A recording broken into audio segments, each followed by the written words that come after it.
Hey guys, on this episode of Meanwhile Back on the Podcast, we have our spoilers hot Watchmen Episode 3 review.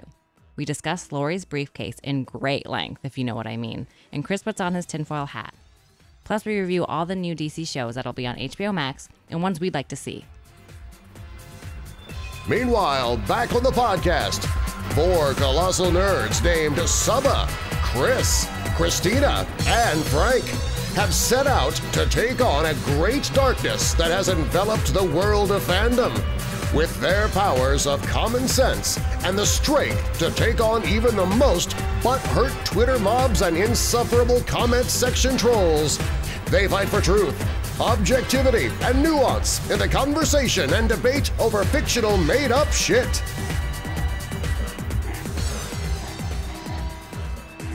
Hi guys, welcome back to another episode of Meanwhile Back on the Podcast. I'm Saba. I'm Christina. I'm Chris. And Frank couldn't be here today, but don't worry, we're still here. We're still going to talk about some great stuff this episode. We're going to talk a little bit about the DC HBO Max stuff, but primarily we're really going to be talking about that Watchmen Episode 3. But before we get to that, so guys, how was your Halloween? Did you guys do anything fun? You dress up? Yeah, definitely. Yeah, I went as Lara Croft, Tomb Raider. So funny, Christopher. I actually went as Laura Croft. I went as cold Laura Croft because I wore my coat for most of the night. It was very cold. I remember when you were a kid and you're like, I hate wearing this coat, Mom. Like, you're ruining my life because I had to wear this coat over my costume. And now I'm like, you don't need to know what I am. I can wear a coat the whole night. I'm fine. Yeah. I've seen a meme that like Canada Halloween costumes, and it's just all different kinds of coats. It's legit. That's funny. So, which Lara Croft? So I did a combination of the two. Tell me you had a holster.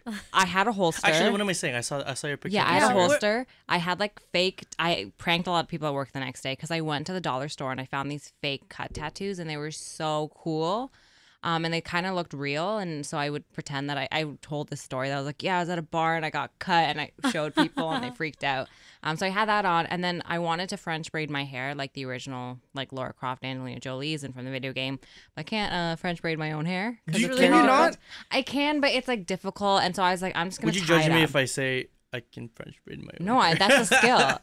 No, yeah, you have to lie down on a bed and then like kind of look in a mirror while you're lying down off the side of the bed or the couch. That's how it's hard. I do it to other people. I can French braid other people's hair, but it turned out pretty cute. I think it was fun. It worked. Actually, we have a little seamstress here.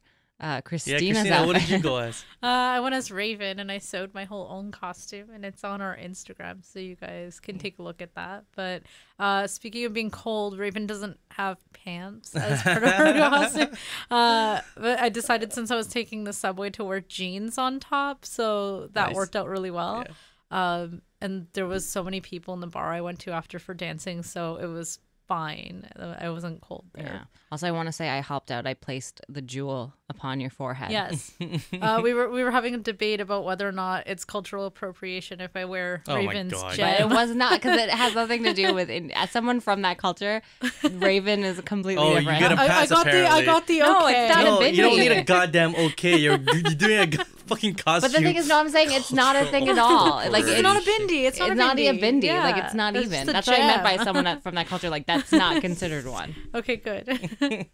So that's good. Yeah. Anyway, so Halloween was pretty gray. It was pretty cold up here in Canada. I hope you guys had a good Halloween. I went trick or treating. Did you actually? As Raven. Nice. Oh, okay. No, I didn't do shit.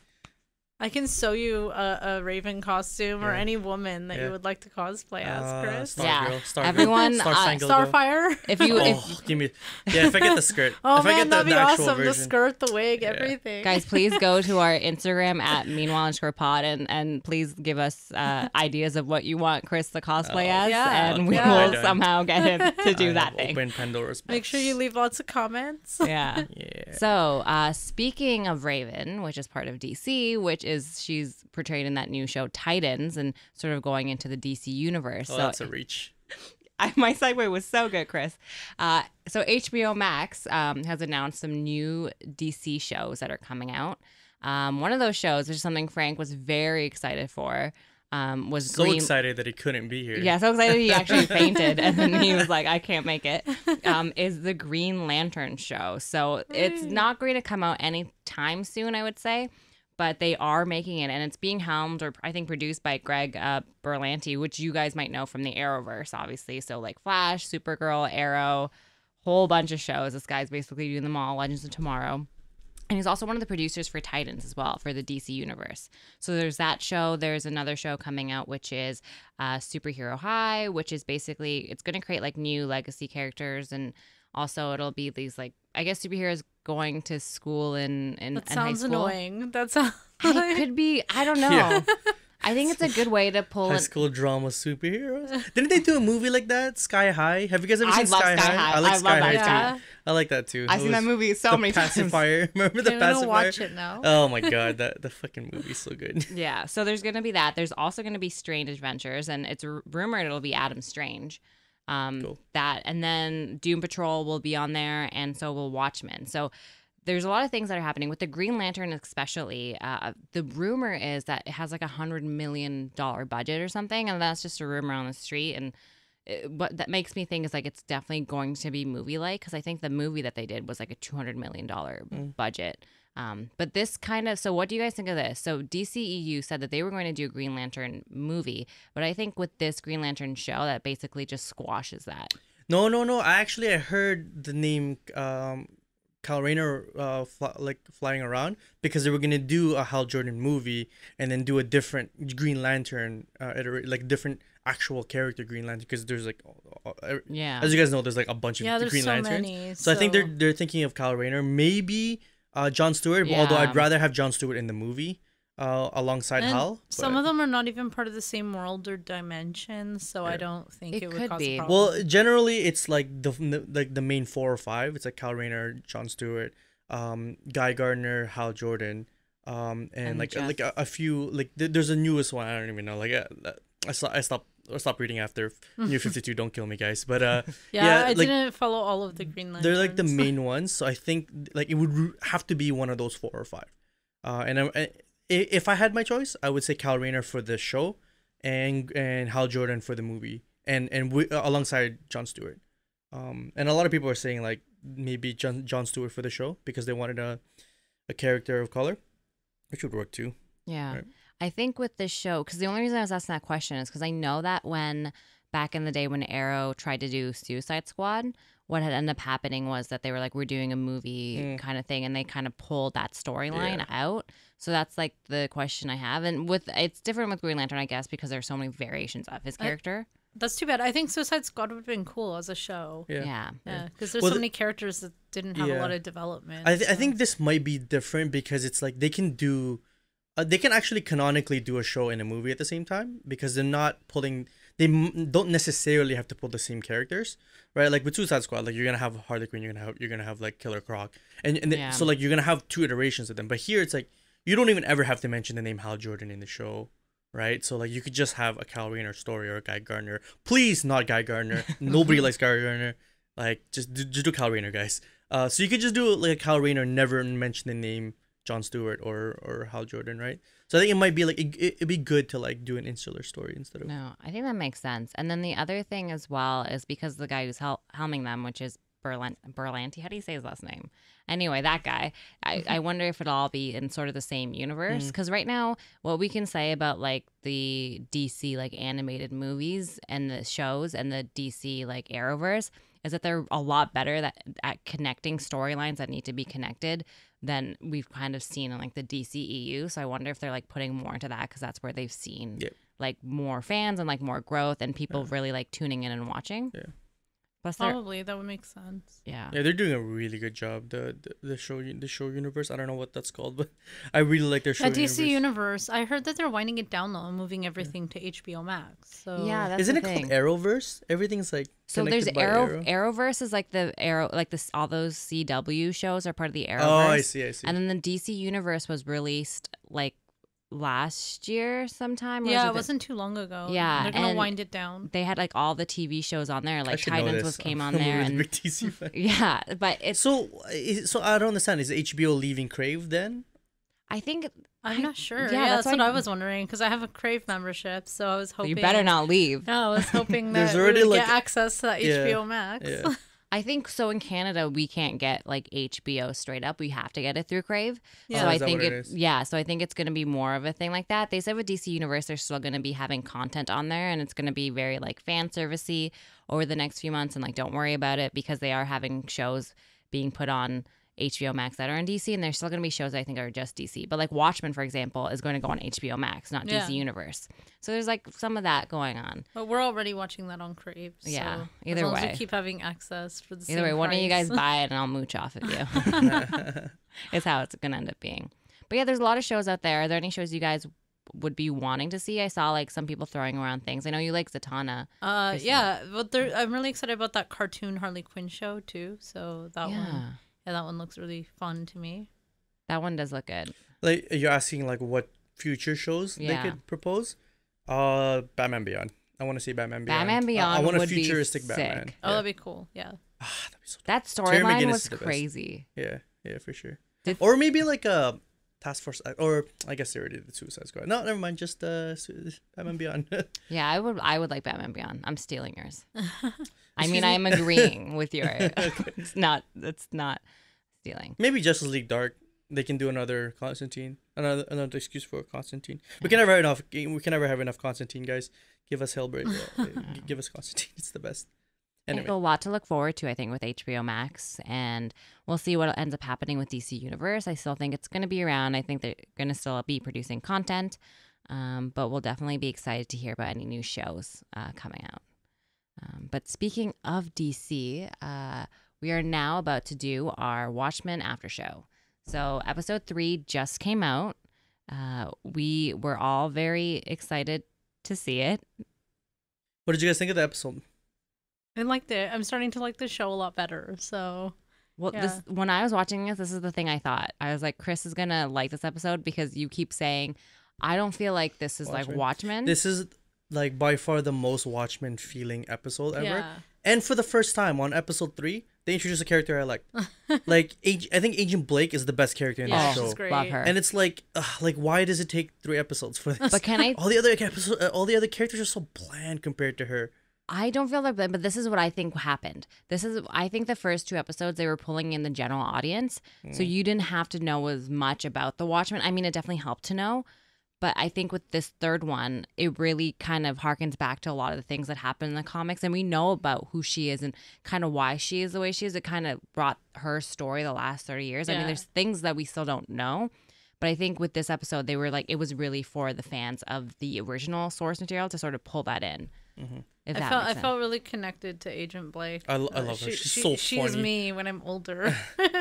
She's so funny. I even like that other agent she was with. I forgot his name already. The young guy, yeah. Yeah. Petey, man. He's hilarious too. good. He is pretty funny. I love that moment where she's just, they're like, take someone with you. She's like, fine, him, whatever. But she chooses him because she's like, I can probably tell him what to do. Yeah, Exactly, exactly. that's exactly Yeah, what it is. she didn't want one. Because if you notice the scene with the elevator closes and it's her in the front and just all these like men in the elevator with her. Yeah.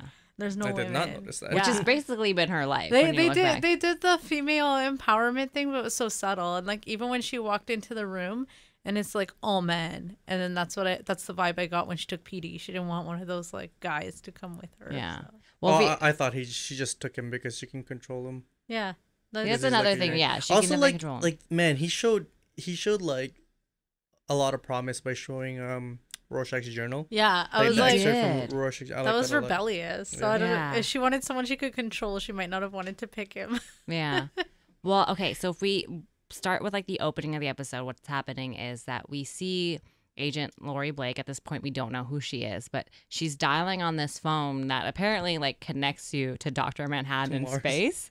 So you can like just go in and call, and she starts off with a joke. And this scene is sort of positioned with another scene that is going on where she is walking into this bank and essentially does a bank robbery. Oh, that was the best. And we're sort of kind of figuring out her character, and we're trying to figure out where, like, what side she lies on. And we sort of see this was sort of a ploy for the FBI.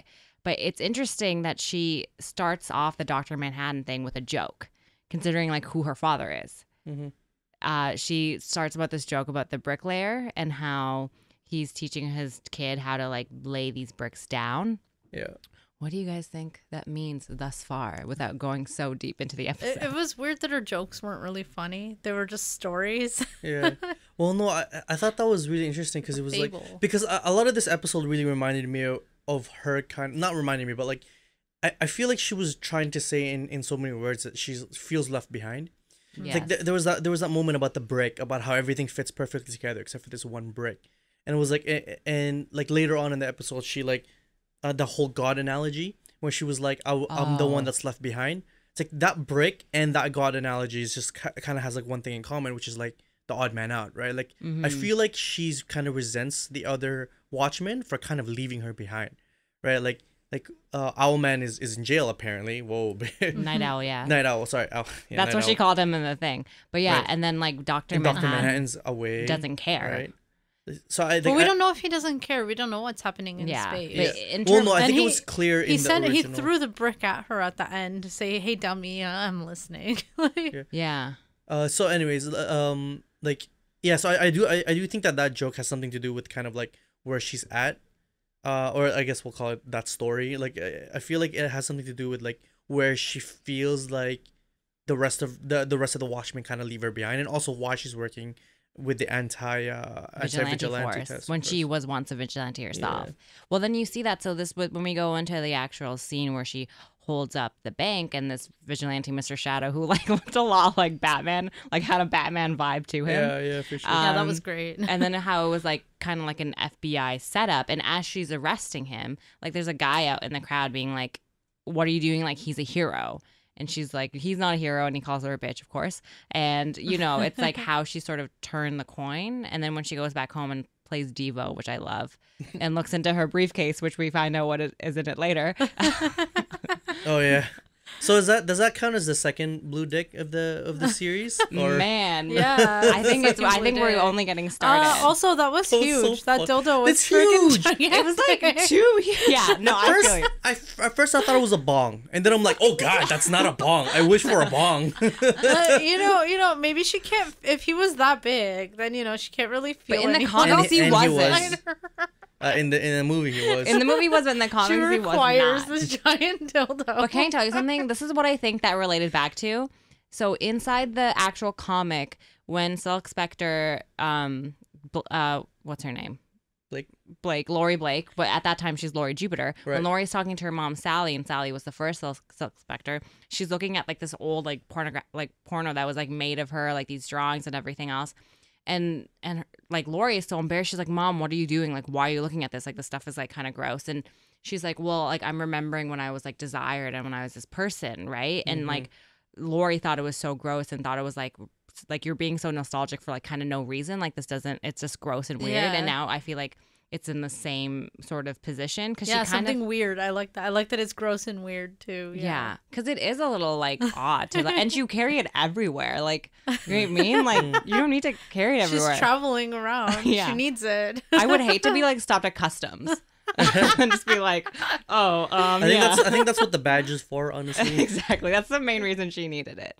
But okay, so that scene when she's in her apartment and she's playing Devo, and we have Senator Keene come to the door. And so we know Senator Keene, his father, passed the act, the Anti-Vigilante Act. So it's very interesting that his son is the one that is putting like masks back on cops and stuff.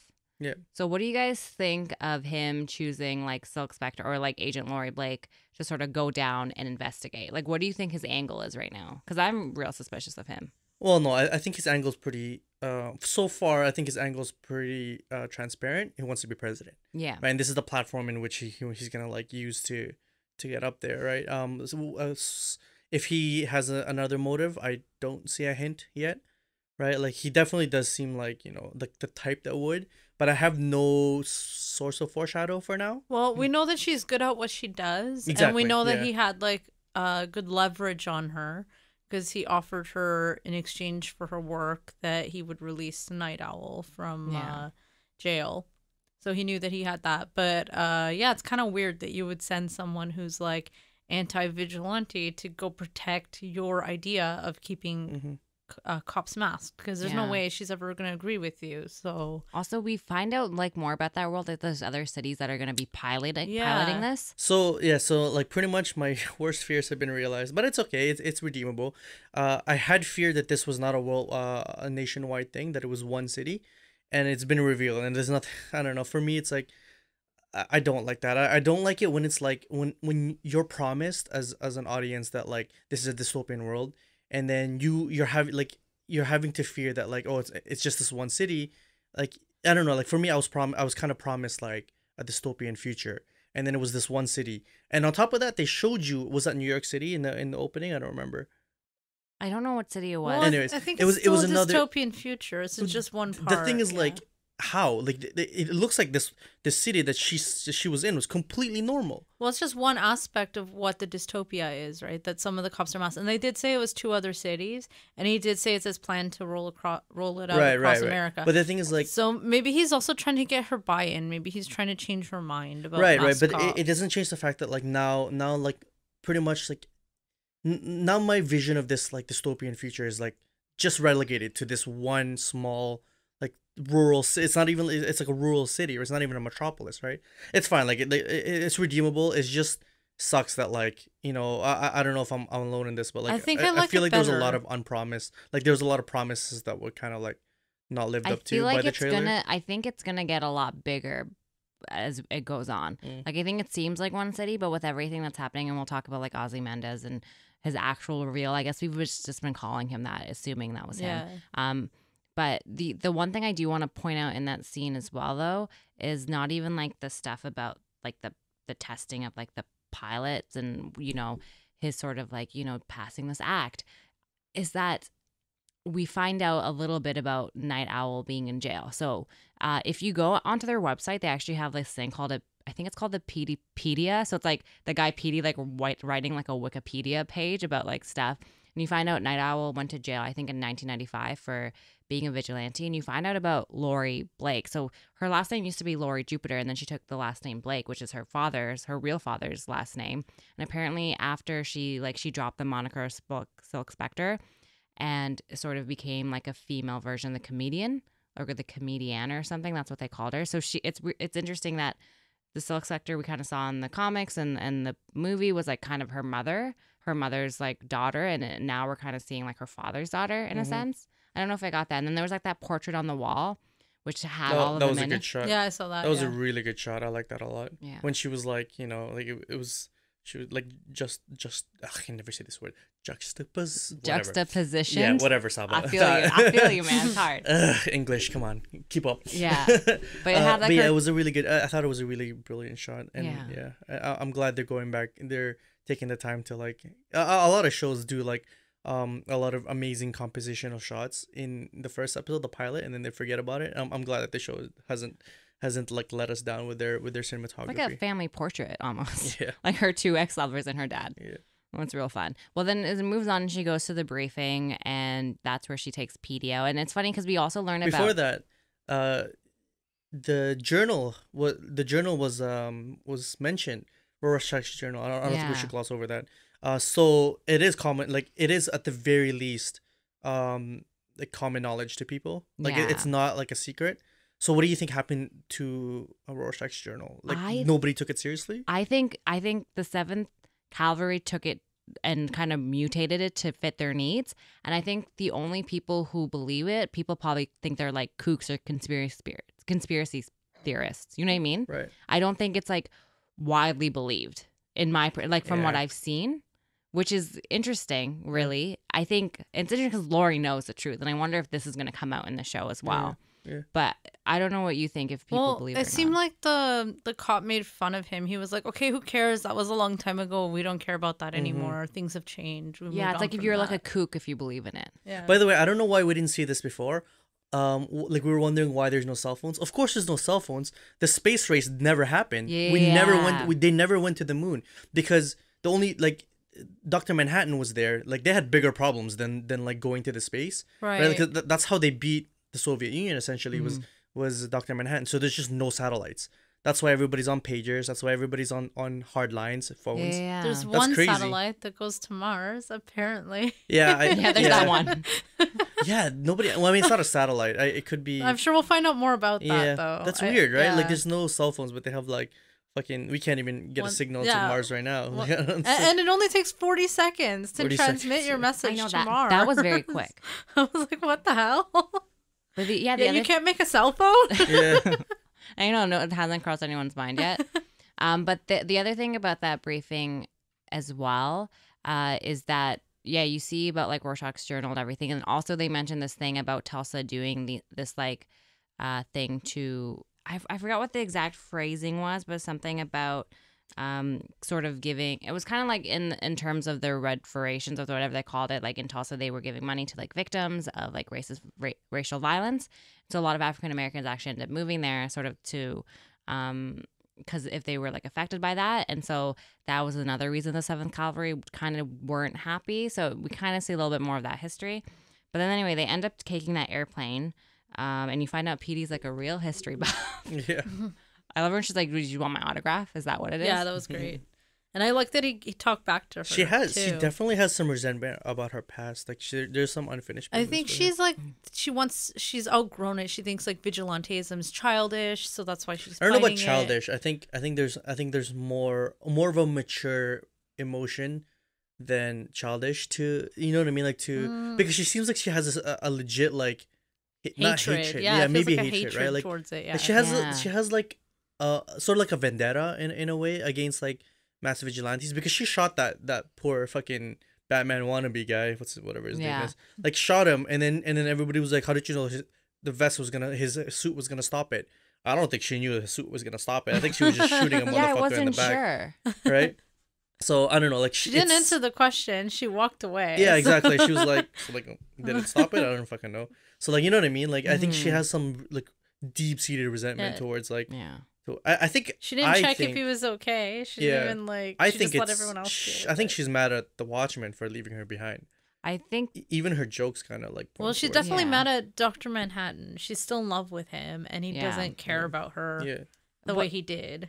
and also her mom like forced her into that like role. Like she didn't actually want to be like Silk Spectre. Like her mom, like in the comics, like was the first one. Then she was like, "Oh, you be it too." So it was like not necessarily even a life that she wanted. But I think there's a lot of merit in her feeling left behind. I think they chose a good character to put into the show. Yeah. Yeah.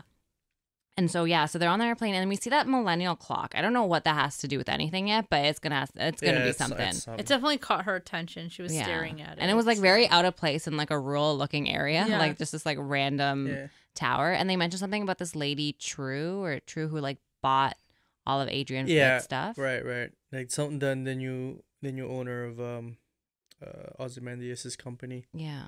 And so I threw some spaghetti on the wall last week, and I think something may have stuck because there's a new my tinfoil hat has gotten a little bit bigger because I still actually think that Ozymandias is stuck in a trap made by Dr. Manhattan. Yeah, that was because that game warden interesting. is like, if I was gonna be Dr. Manhattan, I'd be like, you know what I mean, like that game warden like didn't seem like it's just a normal game warden. Right? I'm more and more agreeing that he's in some sort of weird time space. Yeah. Because it doesn't make sense. Yeah.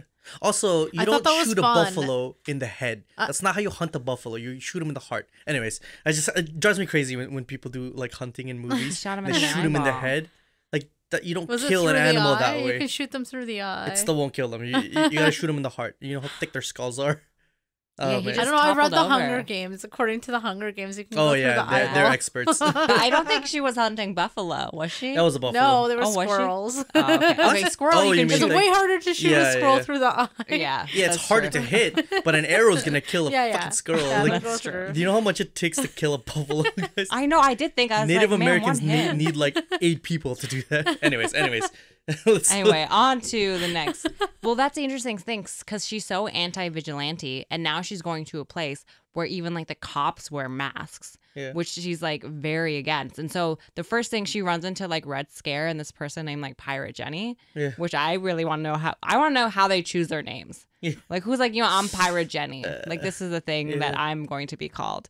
And you see like how brutally they're just treating these people who are even like adjacent to the 7th Cavalry. They might like not even really be a part of it. Right. And they're just like pulling these people out of their houses and like beating them and getting information out of them. I love the joke that Adrian likes. It's like the joke she makes where she's like, "Excuse me, are your civil liberties being infringed?" Yeah. Yes, they just took me from home. I'm just kidding. I don't actually She's care. like, It's "I just like so funny, man. Like I do like that because like Kills me. I like characters where it's like you don't, you know, in like D&D you're like chaotic, evil, neutral, whatever. It's like I don't really know where she sits right now. I don't know what her real motives are. And I'm not saying she's like evil by any sense. She's lawful. But yeah, she's like Lawful, there's neutral.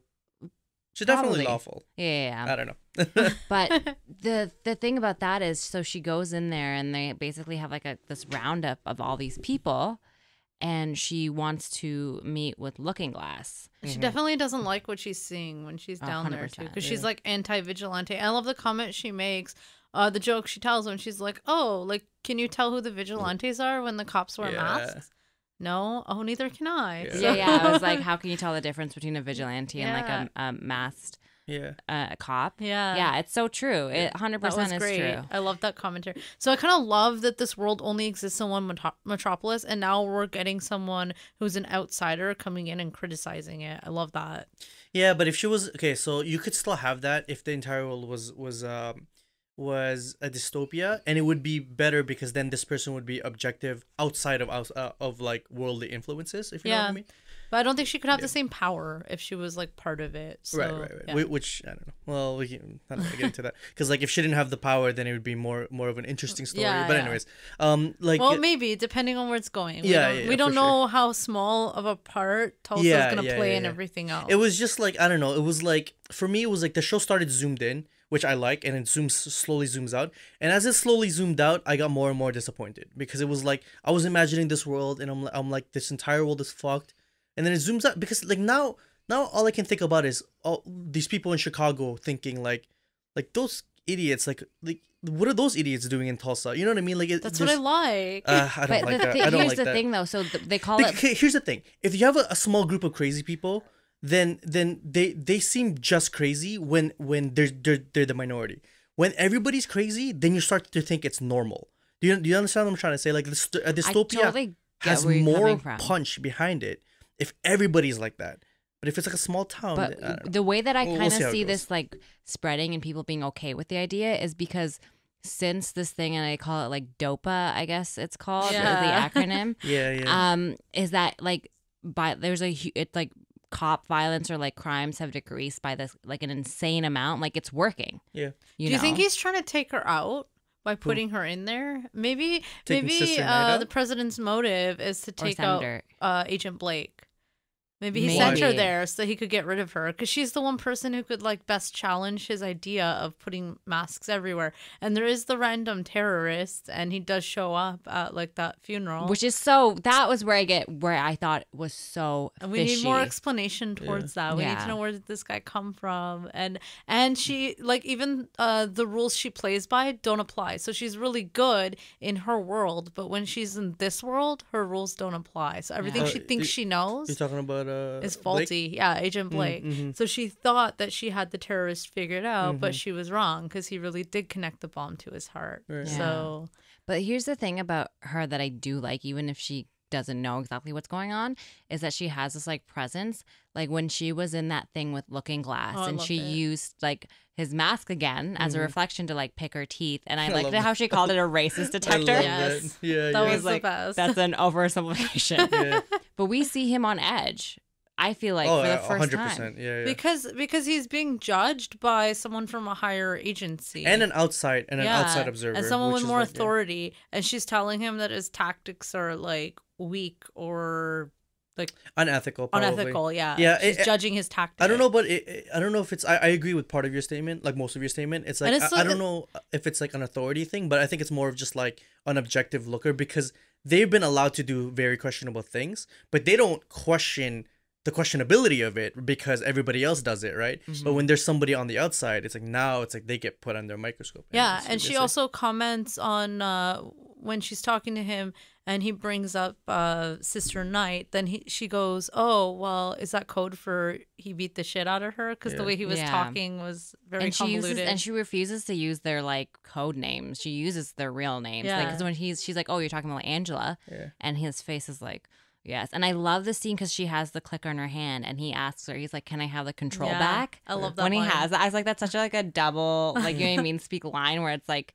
you know, because he doesn't feel control in his own room. I loved it. I loved that line. That was a good scene. Yeah. I like how she's coming in and making everyone feel insecure. So the thing that I really love about this episode is the entire episode was shot in her perspective, and when she came across Sister Night, who's the other protagonist, they don't have this like weird knowledge of each other. So I've always hated it when like two characters in the same universe somehow know each other and they agree to work with each other just because they're both protagonists. Yeah. Star Wars is a big fucking like guilty party of this, where it's like, but I still love it. Yeah, well, me too. But very like RPG it's like Rey's the main character, so is Leia, and somehow they just know each other. You know what I mean? Like it doesn't make any sense. They know each other's hearts.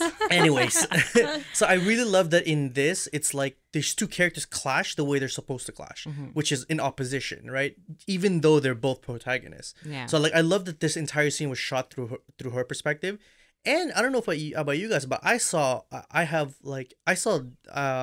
Sister Night as a little bit of a less reputable character now. Not reputable, but like more of just kind of like more antagonistic in this episode than I've ever seen her. Because we follow her, right? But like we know she's doing something wrong, but because our eyes are over her shoulder, we just kind of let everything pass. But now that it's in Agent Blake's shoulder, or over Agent Blake's shoulder, Sister Night becomes a little bit more questionable. Yeah. You know what I mean? Yeah. I like it. And I like that they appear to have botched the investigation, and Agent Blake doesn't believe that it was an oversight. She thinks that they're doing it on purpose. So I think we're going to see her investigating this more. Yeah. Well, that's when she goes to the funeral and talks to like Angela, and she does that great line where like, how do you tell the difference between like a masked vigilante and like a cop or masked cop or whatever?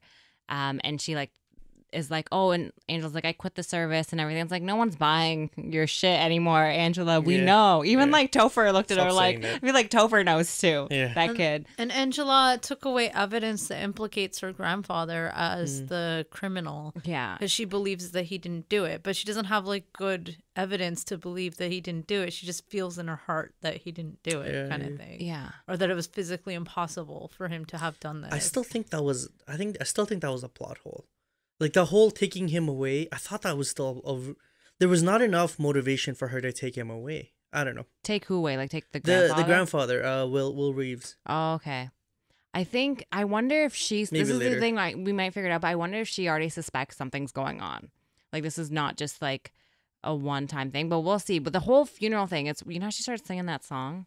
That song must mean something. I didn't read into it enough, guys. Probably, yeah. But I was like, oh, okay. I was like, well, we know that what was the guy who died? What was his Judd name? Crawford. The captain, yeah.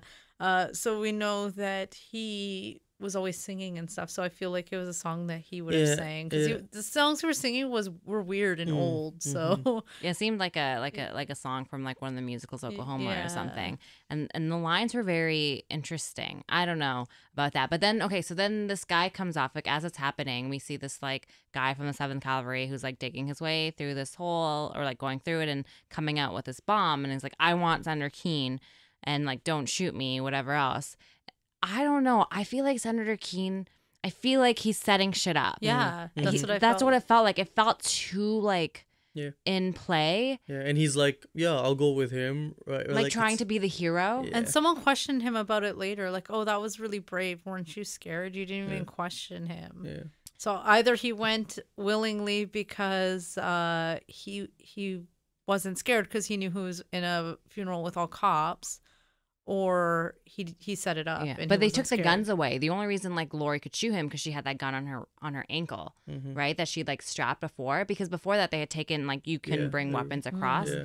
But that was crazy when she like shot him, and I was like, everyone run. I'm like, by this point, like you have to know Angela's still a cop. She like drags him over and then like puts him in the thing. Poor Judd Crawford, And then man. explodes into like his body just explodes into pieces. So I also thought that was a little bit convenient because like Agent Blake wanted to exhume. I'm not saying like Sister Night was in the conspiracy because she's like the POV of us, but like it was pretty convenient that now they can't exhume the body, they can't do an autopsy. You know what I mean? But it's weird because that was perpetrated by Sister Night, which shouldn't be.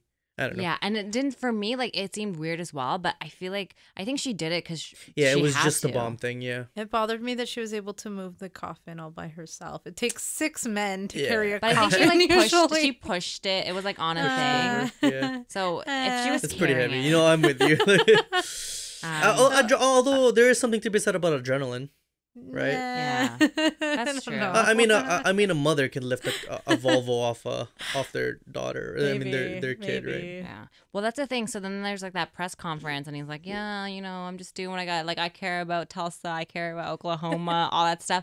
I don't know if you guys caught this question. There's a question someone asked. It's like, "What do you think about the Russians building that like intrinsic field generator?" Yeah. Which is essentially what made Dr. Manhattan. Right. Is that what that is? Yeah, that's what it's the same thing, and I think that's like, I wonder if like the Russians that's are like the most science-y mumbo jumbo thing I've ever seen put together. Intrinsic field generator. Yeah, I feel like that's intrinsic. real. Wait, I feel like that's a real thing. Yeah, probably, Yeah, but like it sounds fake as fuck. I mean, there are field generators. Energy igniter fuel machine. Like, what the fuck? Think of better names, guys. No, I'm just kidding. But I wonder, because like the Russians are still doing something, so I wonder if there's still like that tension with the Russians. Like, obviously the things didn't happen exactly the same way. But he's like, my number one thing. Like, he's like, I don't trust this guy at all. This is science from the Watchmen. They mentioned intrinsic field generators. They're like a slave to the source material for sure. Yeah, but then we kind of jumped over the Adrian Veidt scene. Okay, let's go. So we never really knew he was Ozymandias. Like, we didn't actually know. Yeah. We just all assumed he was, and so this was supposed to be the big reveal. And I was like, oh, I just assumed this the whole time. Yeah. But you see, he's like making this like leather suit. Okay, so this is why I think he's on Mars and he's stuck, because it's like he's trying to escape. Yeah. Right, but like you don't send the man into outer space. But if you're in a time space bubble, he could go over that bubble and then die in the atmosphere of Mars. Which is what would happen to your body. Which is what would happen to your body. Right? That's what I'm thinking. I don't think that guy got sent to space. I think that guy got sent above the time space bubble that Dr. Manhattan has around his mansion, and then like falls back down, and then because we see Dr. Manhattan build his like castle. Yeah, build his castle, exactly. That's and then the thing is so he like tries to build a suit, it doesn't work, he turns all frozen, which is what you would turn in space. You see the cake with the 3 candles? Yeah. It's been 3 anniversaries now. Before I think it started at 1. So I think time is weird here. Yeah. Guys, is Topher Dr. Manhattan? Topher is not. Think about it though. He built the mansion. How could Topher?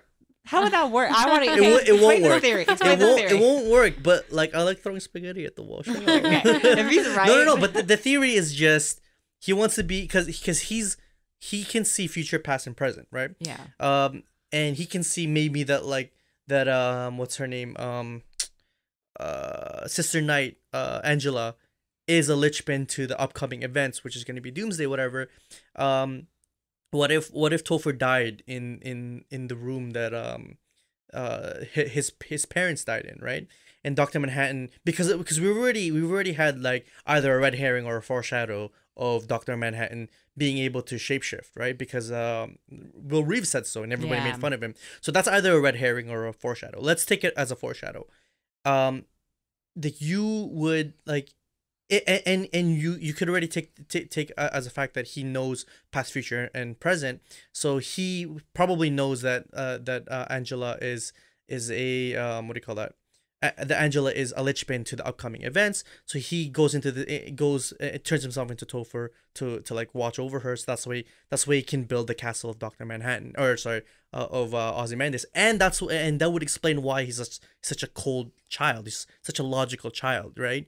And why his anger is so abrupt. It's like, I have to imitate anger. I have to imitate emotion.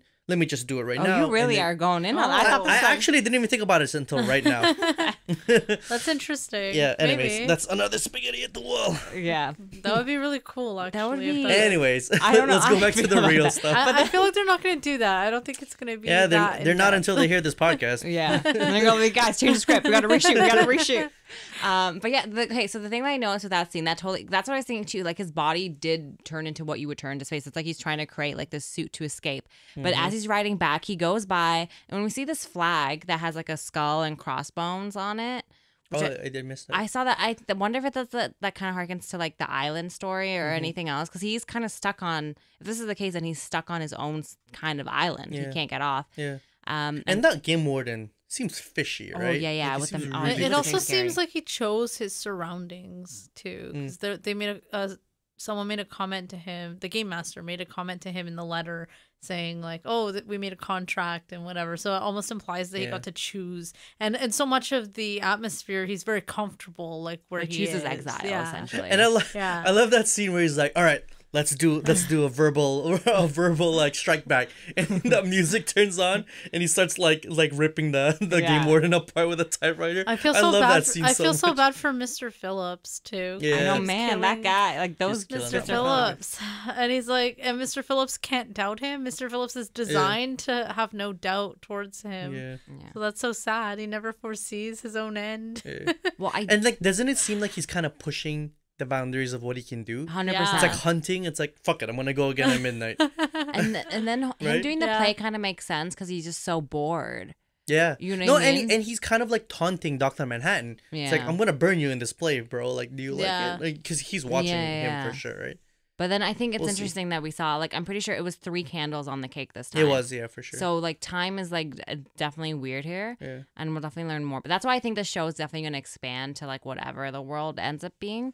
But I guess this kind of leads us kind of to their closing scene. So, the graveyard scene, we see Laurie Blake go. It's funny, she says to PD, when PD's like, can I have your autograph now? Like, he kind of like talks back a bit, but she goes into that sort of mausoleum kind of area, and then you just see like Angela come out with her night owl glasses, like hey. And so by this point, there's like the pretenses are up, like no one's pretending to be what they're not. Like Yeah. she's not gonna pretend whatever, but she does that line about like I went to his closet and I found a hidden compartment. Right, and she's like talks about her dad's hidden compartment, which I think Rorschach found in the original journals or whatever. I think so, yeah. Because like her dad was the comedian, and how like he stole something, and Angela's like really like playing like dumb, like I don't know what you're doing, and Laurie Blake's like, okay, you're not the one to faint, like you are not doing this. I like Yeah. how they're not playing around each other. It's like very direct, Yeah. and she's like, you guys like think that you're the good guy, like people would like secret compartments and then people protect them. She's like, I eat good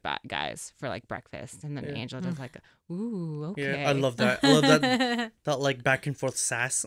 Yeah. I love both those characters because I feel like they're gonna end up having some sort of the same Yeah. goal because they're uncovering things. But I like it because I think Blake as well better written than Angela is. Angela seems a little. I do like Angela, one-dimensional. but I think also because we know so much of Blake and her backstory as well, it also helps us connect to her. yeah, Maybe, but I do like, this is what I like, is that when they put them together, especially when you put 2 different females together and they're sort of opposing, I like how you can still see both their strengths. yeah. Like they're just like, they're both trying to get to the bottom of something, but they're just like, they don't know if they can trust each other, which is 100%. and they're like- both tenacious, and they both like are tough, I guess. So, Yeah. yeah, but in different ways. Yeah. And then that brings us to, well, we already talked about it, but she goes back to her apartment and we open it up and you finally see that giant blue Bong. dildo. Bong. We can call it a bong if that makes you feel better. no, then damage she is sleeps They with have Petey. balls. She It sleeps has with Petey. balls. I don't think that's. Oh, I missed Wait, what? that. She sleep with Petey. Yeah, yeah. And she made him wear the mask. So I think it's because yeah. Oh man! So I was watching on a screen that was kind of dark, Which and I is- couldn't really tell what was happening. Which was I didn't realize disturbing that. because that mask is it resembles the comedian's mask. oh, Out of everybody, that's funny. that's the closest resembling the comedian's mask. So that's fucking. But it does go back to what you were saying about her like wanting to feel desirable with her, like her mom wanting to feel desirable. And I think she kind of mirrors that. I didn't even notice that until you mentioned it.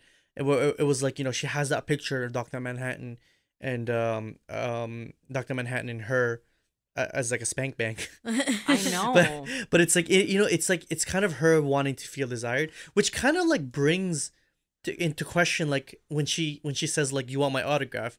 Did she mean that question? I think right? she did. This is like, do you want my autograph? Because like she kind of like has a deep seated need to be desired, right? Yeah. Well, I guess like she that knew about her. she knew that he would want to sleep with her because he's been Yeah. like studying her for so long. See, I think that like suitcase scene already has shown to be more of a character depth than Angela's character so far. Yeah. And I like how they In one scene, you know what I mean? Apparently they put it in as sort of a joke. Like apparently the writer made a joke about doing that, and then she's like, he called my bluff, and we put it in. it really, honestly, like it did. It was like so shocking. It's still very It was so informative of her good. character, Yeah. though. But I thought it was great. The one thing then is, so we see her at the end of the scene, and she's like, sort of the beginning of the episode was like the end of the episode, and she's telling this story, right? And she talks about like the owl guy, and how many people, and God asks, how many people did you kill? And he's like, well, I didn't kill any. And then, you know, Ozzy Mendes' character who's very smart, and he's like, I killed like what, 2-3 million. And then when like she's talking to like the blue guy, Dr. Manhattan, God says to him, or he says to God, like a dead human or an alive one has the same amount of particles, which is like something you pulled from the comics. That was something he said in the actual comics. And the fact that I feel like it kind of represents her feelings. It's like Night Owl couldn't do enough. Like Adrian did way too much. Yeah. And then like Dr. Manhattan just doesn't care. Yeah. Because he's like, I'm already in hell because like I see it, Yeah. right? And then she's there. Like I like the way she told the joke. It was like kind of like how her dad would do it, I feel. Yeah. And how she's the one who's throwing the brick. Yeah. Like, do you get my point about her feeling like she's left behind, as if she was the brick, and like God is like, who are you again, right? Yeah. And she was like, I'm like, you didn't give me any gifts, right? Like, do you get what I mean about that? Like, she feels like she's been left behind by everybody. It's like either everyone's dead or everyone's like in jail or everyone's like doesn't care, but like I'm the only one doing stuff still. Yeah. And it's like the whole thing about her killing God. It's like, oh, like, do you have something like planning? Like, that's what I'm saying. Like, is that metaphor? Like, what does that Ooh. mean? Like, who is this? Like the big boss? Like, who is this person that she's going to take down? I love that. Can I just say I love that non-linear like scene of her talking to like Dr. Manhattan, and it like plays out as the episode goes on. Like, I love that pacing. And also, I don't know if you guys noticed, but there was an over-the-shoulder shot of someone blue. I'm sure it was just a camera trick that they did. But when she was talking, it looked like Dr. Manhattan's shoulder. No way. I'm scared now. I'm gonna go back and watch it. It looked like Dr. Manhattan, but he wasn't glowing or anything. But it was a blue over-the-shoulder shot. It looks like somebody's it looks like Dr. Manhattan's shoulder. Okay. But it may have just been like a clever cinematography trick. But Okay. yeah. I'm gonna go back and check that. What I really want to know is how long from she hung up the phone to the car landing, if that was actually 40 seconds. Oh yeah, maybe. Right? Like somebody That's- should time Yeah, that. someone. Oh yeah, okay. I Someone feel should like it time was that. about that long. Yeah. Yeah. It felt- The thing is, like, do we think that's Angela's car? That's 100% Angela's car. Oh. So it's not Dr. Manhattan. But here's the thing. No, this is my theory. So Now it's one or the other, right? I She think- thinks it was Dr. Manhattan. Exactly. right? She But does I think that. it was. I feel like because Will Reeves said like Dr. Manhattan is my friend. Right. Like right. he works with him, and I think this only solidifies that there is some sort of connection with Will Reeves and Dr. Manhattan. Because like then you see the Or light more from- breadcrumbs. or more breadcrumbs. But then you see that light from above, and so at first I was like, "Is that Mars glowing?" But a lot of people said it's just the ship. Oh, I thought It's it a was ship. Mars. Yeah. For me, No, I thought but it you was a could see ship. the dot in the sky. Yeah. I think that was supposed to be Mars. But then some people like that's why I have to go back and see it because a lot of people were like, "No, it's just the ship," and the What? ship like I thought it was a ship, honestly. Yeah. I thought it would I be thought Mars. it was Mars. Yeah. but that's what I think got. either way, this proves there's a connection there, right? No. It proves there could be connection there. I'm gonna go on. I'm gonna throw some spaghetti up on Oh, that wall I next to think- your So not spaghetti. proof, huh? Spaghetti wall throwing, everybody knows is not proof. But I just feel like I feel in my heart that feel not proof. Okay, Okay, I'ma okay. punch you out. We'll move on. We'll move on. But you know what I mean? Like I just think that it has to be a connection. Like that's how coincidental is that? Because it's like Yeah. the falling of the brick. You know Yeah. what I mean? Or someone was listening to her. I think it's Dr. Manhattan. Or I think it's Dr. Manhattan. I think Yeah. he's gonna come in at some point. he's gonna come in. Yeah. Well, yeah, we have ideas that he's Will around. he be wearing pants? He looked like he was wearing a No. suit in the trailer. It looked like he's wearing a suit in the trailer as well. They've made a lot of comments that he likes to walk around with his dick hanging out. Well, he does. Yeah, he does. It was in the play So too. far, Ozzy far, Big we're exhibition. at Ozzy two. just put it in the play where Yeah. If anybody's keeping count, we're at two blue dicks. And only more to come, I feel. So final thoughts, guys. What are your final thoughts on this episode? What do you think I thought it was going next? the most enjoyable so far with the most enjoyable character. I For agree. once, I like the character. I've liked kind of the show throughout, but this has been my favorite episode by far. Yeah, it was my favorite episode too. I like the build up of the characters. I like the introduction of the new characters. I like to see all the conflict between all the I characters. love the POV change. That's my favorite thing. Yeah, about this I episode. like the zooming out of the world, and we get to see like it's not a complete loss yet. The world is heading towards a complete dystopia, but it's not there yet. We can still intervene and like fix it. Maybe. So yeah, All right. there's So hope. guys, let us know what you think in the comments. Meanwhile, _pod on Instagram and Twitter. Do you guys like this episode? What are your theories? Was it the ship or was it Mars? Yeah, Will we ever know? Probably. We'll probably find out. I feel like that should go on Damon Instagram. Lindelof. I don't know. Yeah, you're right. It might just be purgatory. Yeah. Oh, The whole thing is purgatory. Frank, be real upset Holy at that shit! line. Is Are they fucking all in Doctor? Oh. Is Ozymandias in purgatory? Please, Damon, don't do this to me. Don't purgatory me, you motherfucker. No, I'm kidding. I love you. All right, guys. Well, we will be back again when episode 4 comes up, same spot. So make sure you guys tune into that as well. But until then, thank you guys so much for listening. So this has been Saba. It's been Christina. And Chris, later, dudes. Bye. Bye.